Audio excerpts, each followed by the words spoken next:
É mestre e doutor em Engenharia de Produção. É professor convidado do programa de pós-graduação em Engenharia de Produção do Instituto Alberto Luís Coimbra, de pós-graduação e pesquisa de Engenharia da Universidade Federal do Rio de Janeiro, onde ministrou cursos de Estratégia Nacional. Exerceu no período de 2003 a 2004 a função de Presidente do Banco Nacional do Desenvolvimento Económico e Social. É ainda conferencista na Escola de Políticas Públicas e de Governo da Universidade Federal do Rio de Janeiro. É membro do Conselho Diretor do Centro Brasileiro de Estudos Estratégicos. É conselheiro do Centro de Estudos Estratégicos da Escola Superior de Guerra, onde foi coordenador entre 1999 e 2002. É conselheiro da Holding, é correspondente estrangeiro da Academia Internacional da Cultura Portuguesa, é membro da Academia Brasileira de Ciências Morais e Políticas, é sócio-administrador da DLC, Desenvolvimento, Logística e Cenários Simples Limitada, e é ainda presidente da Câmara do Comércio e Indústria Brasil-Venezuela, no Rio de Janeiro, e presidente da Federação de Câmaras de Comércio e Indústria da América do Sul, a Federação. Tem a palavra o professor Dac Costa.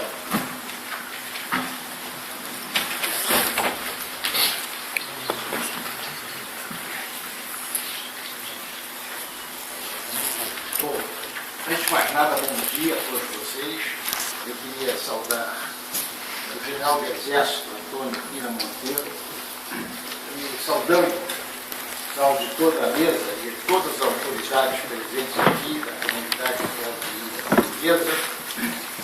Eu queria também transmitir meus agradecimentos pelo convite, outro convite que eu recebi, para fazer aqui as palavras de abertura desse seminário comemorativo dos 50 anos das tropas de comando de Portugal, que tem como título o papel das forças especiais nas Forças Armadas dos países da CPLP.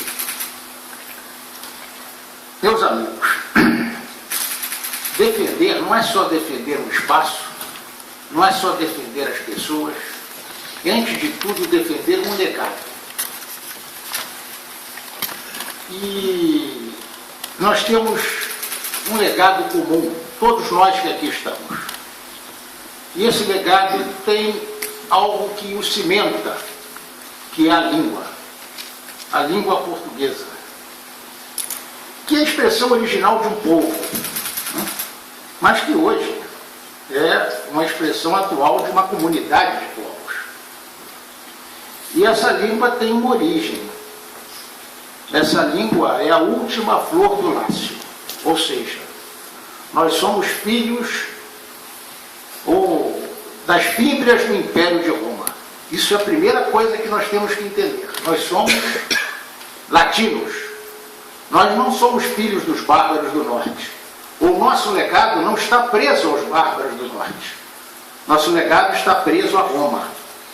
Nós somos filhos de Roma. Nós somos o ocidente mais profundo, porque as fímbrias de Roma aqui chegaram. É importante entender isso. Nós estamos abaixo das muralhas de Adriano. Bom, e a língua é uma coisa importantíssima. No Brasil tem uma forma jocosa de se tratar o português. Dizem lá o seguinte: o português foi uma língua que alguns galegos inventaram para entender tudo que os castelhanos falavam e eles não entenderem nada do que nós estávamos falando. Era uma forma de defesa. Não é bem isso, é evidente que isso é uma forma jocosa, mas na verdade a língua é, antes de tudo, a forma de sentir e de pensar.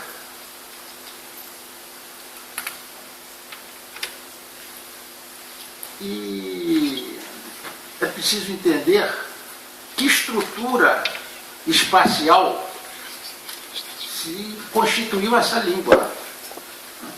Na verdade, Portugal é a ponta de uma península, a península da Eurásia, a península europeia da Eurásia. E por aqui, todas as invasões se defrontaram com o mar. Aqui é o espaço da miscigenação. Aqui estiveram os celto-iberos, depois aqui tiveram os fenícios, os gregos, os romanos, as invasões bárbaras, suevos, godos, aqui tiveram os árabes, aqui tiveram, quando o Brasil foi descoberto, 10% da população de Lisboa era africana. Nós somos um espaço da mestiçagem. E temos outras características em função disso. Nós somos um espaço do sincretismo. Aqui nós aceitamos qualquer religião, né? Convivemos com ela como se convive no Brasil, como se convive nos povos de língua portuguesa na África e na Ásia, no Timor. Nós temos características muito interessantes. Talvez a maior delas seja a nossa tolerância. Nós somos profundamente tolerantes. Eu que lido com hispanofônicos na América do Sul, vejo como nós somos diferentes dos espanhóis. Aliás, isso é que explica Portugal, né? Porque não há nenhum acidente geográfico, nada que diferencie geograficamente Portugal da Espanha. Pelo contrário, os rios que nascem nas mesetas espanholas correm para o Atlântico. Era natural que Portugal estivesse inserido dentro de um projeto espanhol, né? Mas Portugal resistiu. Resistiu por quê? Porque Portugal tem uma cultura, tem uma visão de mundo diferente dos hispânicos. E foi capaz de resistir, porque outros que não tinham a mesma visão de Castela não resistiram. Isto é uma glória para Portugal que deve ser observada. Bom, uma outra questão que eu acho importante é que, por ser a ponta de uma península, sempre se defrontou com o oceano. O oceano sempre esteve posto à frente de Portugal, como uma barreira que só um povo aventuroso e glorioso como o povo português poderia capaz de atravessar. Porque uma das coisas que me espanta na juventude portuguesa é não levar em consideração o legado, o passado. Não levar em consideração a capacidade que Portugal teve de construir o mundo. Porque, na verdade, meus amigos, a mundialização é um resultado do povo português. Eu não vou falar em globalização, não, porque globalização eu sei o que é. É alguma coisa que apareceu depois que caiu o muro de Berlim. Eu nunca tinha escutado de globalização antes do muro de Berlim cair. Mas a globalização apareceu depois do muro de Berlim cair. Globalização, um discurso que eu escutava permanentemente. Como eu fiz cursos de operações psicoinformativas e sei direitinho como se manobra os processos de construção e desconstrução de imaginários, eu sabia que globalização era uma palavra que seria repetida tantas vezes, que ela acabaria virando como uma espécie de uma coisa real. Na verdade, o que existe, meus amigos, é a mundialização. Algo que Portugal construiu no século XVI com os descobrimentos. Porque antes dos descobrimentos não havia uma integração permanente entre mercados e culturas. Quem começa a construir isso é os descobrimentos. Isso tem avançado de forma rápida nos últimos 500 anos, cada vez mais rápido. A mundialização cada vez avança de forma mais rápida. E eu vou falar sobre 3 fases da mundialização. A primeira fase é a fase que decorre dos descobrimentos, que tem Tordesilhas como a sua constituição jurídica, porque dizem que Tordesilhas é algo que colocou os espanhóis contra os portugueses. Não, meus amigos, Tordesilhas uniu os portugueses e os espanhóis na divisão do mundo. A contestação a Tordesilhas se deu pela França, pela Holanda, pela Inglaterra. Porque Portugal e Espanha, pela bula papal, estavam perfeitamente acertados quanto à divisão do mundo. Mas a contestação veio dos povos do norte. E essa contestação se materializou primeiro pelos holandeses, depois pelos ingleses e pelos franceses.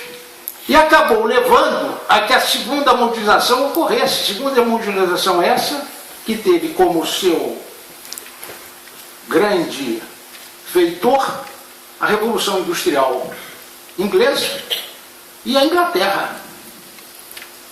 Nós tivemos uma hegemonia inglesa no período da Pax Britânica e termina com a Primeira Guerra Mundial, com uma outra contestação. Então, o que é importante entender é que esse processo de mundialização é um processo que vem avançando nos últimos 500 anos. Nessa primeira fase que eu comentei, Tordesilhas, Portugal teve um azar. Naquele momento, o primeiro Estado nacional, que era o Estado português, o primeiro Estado nacional foi o Estado português. Caracteriza o Estado nacional, o antigo Estado nacional, como um Estado em que o rei traz para si o monopólio do uso da força e coloca num disco de metal a sua face, ou seja, os dois grandes atributos do Estado, do antigo Estado nacional, era a moeda e as forças, o monopólio do uso legítimo da força. Portugal traz isso em primeiro lugar e inicia o movimento da Reconquista. Aliás, movimento exitoso, hein? O movimento da Reconquista na Península Ibérica foi exitoso. A pequena cruzada foi exitosa aqui. Diferentemente dos demais países do norte da Europa, hein?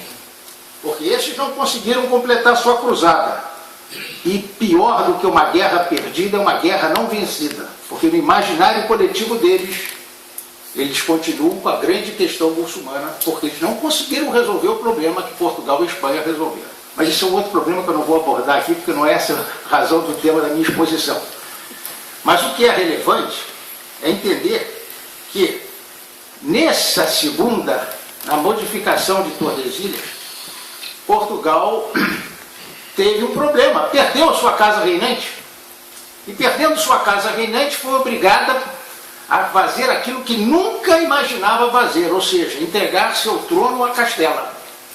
Mas o povo português nunca aceitou isso. Isso não era da natureza, da tradição e do povo de Portugal. E 60 anos depois, Portugal rompe a União Ibérica. Rompe a União Ibérica e busca o contestador. O contestador era a Holanda. Busca o contestador e diz, bom, precisamos trabalhar juntos contra a tentativa de predomínio de Castela.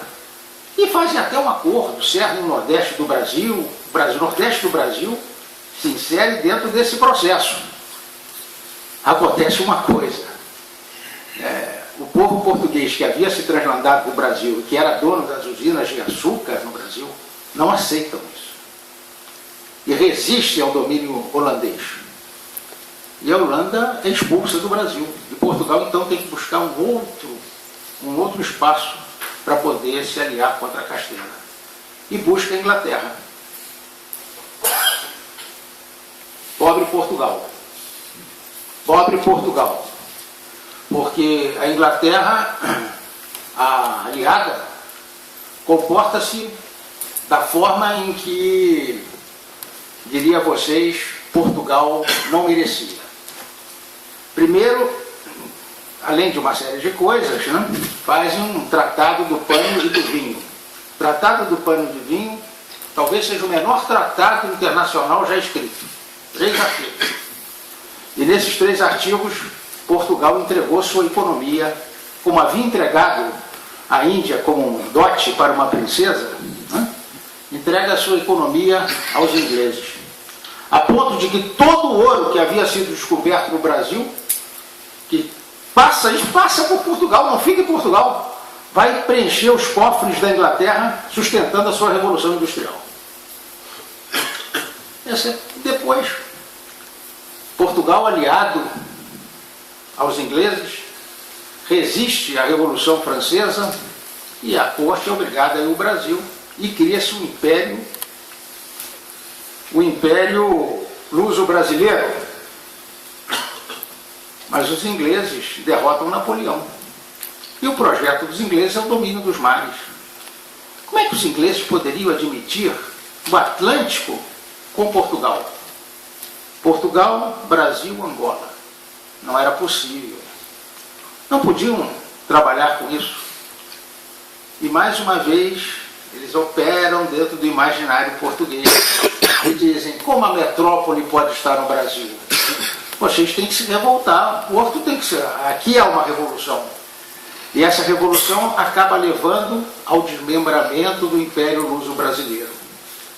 E uma das coisas mais interessantes é quem quiser pesquisar sobre como foi se dado o reconhecimento da independência do Brasil pelos ingleses, vai lá encontrar que os ingleses só aceitam a independência do Brasil que o Brasil abandonasse qualquer pretensão contra Angola, porque essa pretensão contra Angola atrapalhava o plano de domínio do Atlântico pelos ingleses. Os ingleses tinham um projeto de domínio dos mares. Não estou os criticando, porque eu acho que cada um deve cuidar de si. Mas eu acho que a gente deve ter uma concepção estratégica ampla como eles tinham.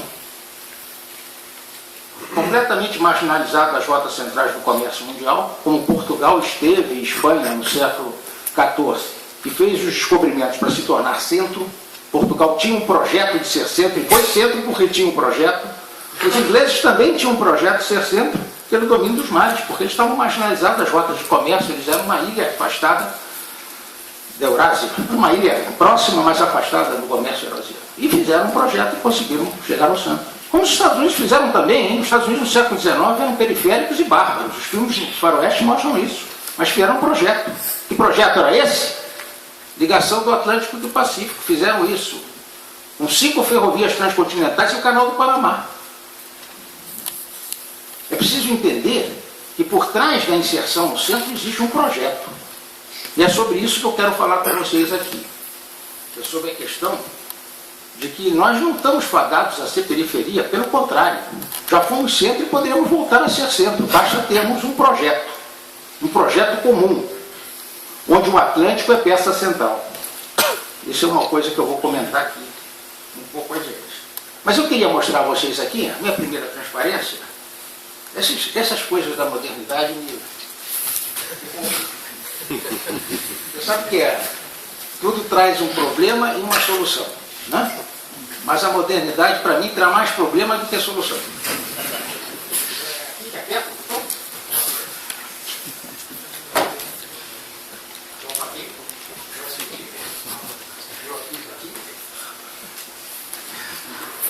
Ah, não, você vai comer. Aí eu já conheço. Vejam aqui o Atlântico. E vejam as ilhas do Atlântico Sul. Todas elas, com nomes, todas as ilhas aqui, com nomes portugueses. Portuguesas. Ilhas portuguesas, descobertas por portugueses, algumas ocupadas, outras não. Que no século XIX foram todas transferidas para a Inglaterra. Sendo que Santa Helena foi utilizada para prender Napoleão depois da sua fuga da ilha de Elba e da derrota de Waterloo. Foi para lá e foi colocado Napoleão. Todas as ilhas atlânticas. Essas ilhas são uma espécie de quebra-mola, olhada do Brasil, uma quebra-mola para nessa ponte que deve ligar o Brasil ao Golfo da Guiné e à costa ocidental da África. Então aqui, dentro do projeto de domínio dos mares ingleses, eles ocuparam as ilhas atlânticas. Eu estou colocando isso tudo para vocês entenderem que dentro da concepção estratégica britânica era fundamental o controle do Atlântico Sul. Porque naquele momento o canal de Suez não existia. O canal de Suez é fruto de um sonho. E isso vai se materializar no final do século XIX. Isso eu estou falando na primeira metade do século XIX. Era necessário que as rotas que ligavam o Oceano Pacífico e Índico à Inglaterra passassem pelo Atlântico. E era o Atlântico Sul, o caminho natural, eles ocuparam ali. Muito bem. O caminho que se seguiu na Segunda Mundialização, a esse domínio do Atlântico pela Inglaterra Oceânica, foi, como vocês conhecem, a partilha da África, onde Portugal, mais uma vez, Portugal foi obrigado a perder o seu sonho em função da visão britânica, porque o mapa cor-de-rosa, o senhor Cecil Rhodes resolveu criar uma ligação entre o Nilo e a cidade do Cabo e não permitiu que houvesse uma ligação entre o Atlântico e o Índico, e seria um novo Brasil na África, que Portugal está...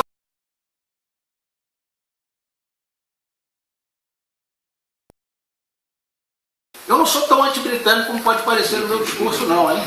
Não sou, não. Eu só simplesmente estou mostrando a vocês E, às vezes, o que parece bom pode ser ruim. Né? É só isso que eu estou mostrando. Né? E eu, então, gostaria de falar um pouco sobre essa questão da partilha da África e o fato de que Portugal, apesar de ser tratado marginalmente nessa partilha, teve força suficiente para se manter de forma presente na África. Porque Portugal na África tem uma presença muito forte. A ponto de um país, por exemplo, feito Guiné Equatorial, que talvez seja o país mais rico da África, ambicionar ser da comunidade dos povos de língua portuguesa. Pelo fato de ver que é muito melhor ter uma presença nessa comunidade de povos de língua portuguesa do que ficar abandonado como um espaço espanhol na África. Bom, e aí nós chegamos agora num período pós-Guerra Fria de hegemonia contestada. Mais uma vez, hegemonia contestada. A história é feita disso. Se você for olhar a civilização, a história da civilização, você vai verificar o seguinte: há uma lei. Toda periferia busca ser centro. Toda barbárie busca ser culta. Mas só uma periferia estruturada, organizada por um projeto que consegue ser centro. A história mostra isso. Mostra mais coisas.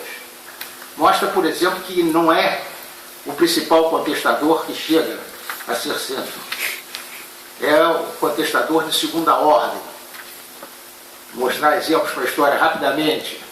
Os fenícios e os gregos disputavam o Mediterrâneo. Quem chegou a ser centro foi Roma. Né? A Holanda contestava a União Ibérica. Quem chegou a ser centro foi a Inglaterra. A Alemanha contestava industrialmente o poder da Grã-Bretanha. Quem chegou a ser centro foi os Estados Unidos. Esse é o processo. Tem que ser o segundo contestador. Mas eu não vou entrar em grandes discussões com respeito a isso, só vou dizer ao senhor o seguinte: toda periferia busca ser centro. Toda barbárie busca ser culta. Seja no plano individual, seja no plano coletivo. Isso é a lei que comanda o processo da civilização. E estamos diante de uma contestação.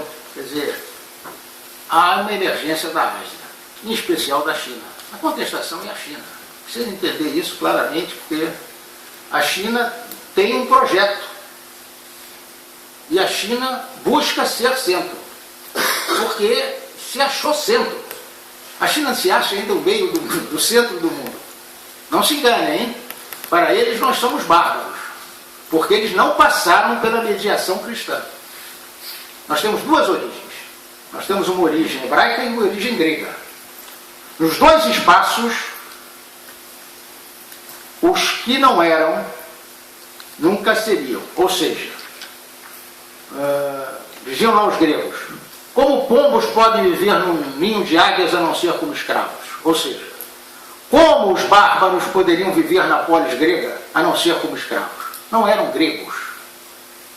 Os hebraicos até hoje têm essa visão de que eles são os únicos que transcendem. Os outros não conseguem transcender. Por isso devem ser colocados à margem. Eu estou colocando isso porque a mediação cristã acabou com isso. Como na carta de Paulo aos Coríntios, dizendo lá: a partir de hoje, não existe senhor nem escravo, homem nem mulher, nem rico nem pobre, todos são iguais perante a Deus. Isto é um legado da nossa civilização fundamental, porque a gente consegue ver no outro, nós mesmos. A alteridade não está tão posta como, por exemplo, está posta na China. Eu estou dando um exemplo só para vocês entenderem o que eu estou querendo colocar. Então, é preciso entender o seguinte: a contestação está acontecendo, ela está acontecendo. E ela tem reflexos enormes, até do ponto de vista econômico. Porque a China está fazendo a maior redistribuição de renda que o mundo assistiu nos 3 últimos séculos. A China levantou o preço das matérias-primas. Então, para nós, por exemplo, no Brasil, para a África, para uma série de espaços no mundo, a China é extremamente benéfica no seu projeto de inserção. Mas para outros espaços é profundamente malévola. Por quê? porque ela fez com que o preço dos produtos industriais caísse muito. Uma tela de LED, por exemplo, de 60 polegadas, não se pagaria nunca $1.400 se a China não tivesse inserido-se no mundo. E esta modificação causa repercussões de toda a ordem. A crise que a Europa passa, ou os Estados Unidos, não é uma crise financeira, não, como tentam nos dizer. É uma crise de origem econômica. É uma crise mais grave. E por isso eu acho que Portugal tem que buscar um caminho diferente de exclusivamente se sentir inserido na Europa. Portugal é um espaço atlântico, não é exclusivamente um espaço europeu. Portugal é uma ponte entre o Atlântico e a Eurásia. Portugal tem que entender isso, hein? Porque se ficar preso exclusivamente à sua visão europeia, o seu destino não é, na minha opinião, não sou dono da verdade, não é um destino promissor. Bom, e aí eu vou falar um pouco sobre o nosso projeto. Porque, na verdade, o Brasil é a América Portuguesa. Na verdade, o Estado português ficou no Brasil. Dom João voltou para cá, mas o Estado ficou lá, hein? Quem anda pelo Brasil sabe o que eu estou falando, né? Para cá se formou o Estado português. Um novo Estado português. Eu estou falando isso para vocês pelo seguinte. Nós temos um projeto que passa pelo levar adiante, até o final, aquilo que Portugal começou, a mundialização. Porque para poder constituir uma mundialização, tem que ser um povo dotado de características especiais. Tem que ser um povo capaz de ser o povo mundo posto no mundo novo. Ou seja, tem que ser capaz de ter o legado português, ter esse legado e ter condição de construir esta mundialização de uma forma estruturada. Porque esse é o sonho que permeia a filosofia do Ocidente, meus amigos. A filosofia do Ocidente busca a construção de uma única pátria humana. A cristandade medieval deixou isso no imaginário coletivo. Mas para fazer isso tem que ser um povo tolerante. Não pode ser um povo intolerante. Tem que ser um povo sincrético. Não pode ser um povo que vê questões religiosas. Tem que ser um povo capaz de ver no outro a si próprio. E isso, do que está pelo mundo hoje, não existe nada melhor do que o povo brasileiro. Eu acho isso. Agora, também não sou o dono da verdade, hein? Também só acho isso e acho que isso é o nosso projeto. Primeiro, aproveitando a nossa continentalidade, pela construção de um único espaço na América do Sul. Não se esqueçam que na Península Ibérica, Portugal é pequeno. Na América do Sul, Portugal é muito grande. Isso é uma diferença muito forte. A outra coisa é o fato de que nós temos a possibilidade de acessar um espaço que é o Atlântico, aproveitar nossa maritimidade, construir em cima dessa maritimidade uma projeção para os nossos irmãos também construídos dentro da visão do legado português da costa ocidental da África e Angola, que é São Tomé, que é Cabo Verde, que é Guiné-Bissau. Temos condição de construir isso, mas para isso nós temos esse problema que aí está. O quebra-mola inglês.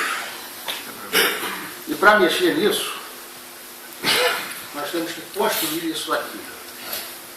Um cordão ibérico que envolva esta envolvância. Se nós não conseguirmos que eles entendam que é muito melhor deixar para nós o comando dessas ilhas do que mantê-las sob o comando deles, na medida em que eles cada vez estão mais pobres, as ilhas anteriores que eu mostrei, eles têm que começar a pensar em ceder essas ilhas para nós, ou partilhar essas ilhas com nós como instrumento de defesa desse oceano, dado as questões que eles vão se defrontar no futuro. Não se enganem, porque isto não vai terminar bem. Esta crise não termina bem, pelas condições que eu coloquei antes. Mas se eles não cederem, nós temos que operar dentro desse espaço, envolvê-los, porque isso pode vir a nos interessar. Porque a nós nos interessa construir algo além do que eles fizeram. Para nós nos interessa construir um espaço dos três oceanos, como os portugueses sempre o fizeram. Um espaço do Atlântico, do Pacífico e do Índico. Era isso que eu tinha a dizer aos senhores. Muito obrigado pela atenção. Desculpa essa intervenção, porque ela não foi bem estruturada. Eu vim aqui para fazer outra coisa, mas cheguei aqui e tive o prazer de ser convidado para essa exposição. Muito obrigado.